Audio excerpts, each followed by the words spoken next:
দশ মাস ধরে তিলে তিলে কেউ সৃষ্টির যন্ত্রণা একা সহ্য করে এই সুন্দর পৃথিবী আলো দেখালো যে নিঃস্বার্থ ভালোবাসা দিয়ে উজাড় করে।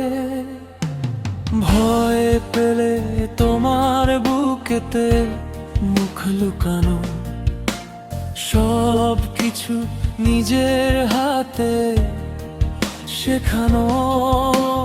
নিজে না খেয়ে আমার পেট ভরানো, নিজে না ঘুমিয়ে আমার ঘুম পাড়ানো।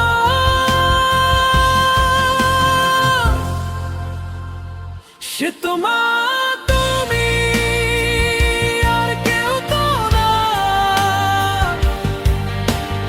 আল্লাহ দাবদার তোমার কাছেই তোমার। সে তোমার তুমি আর কেউ তো না, আল্লাহ দাবদার তোমার কাছেই তোমার। সে তোমার তুমি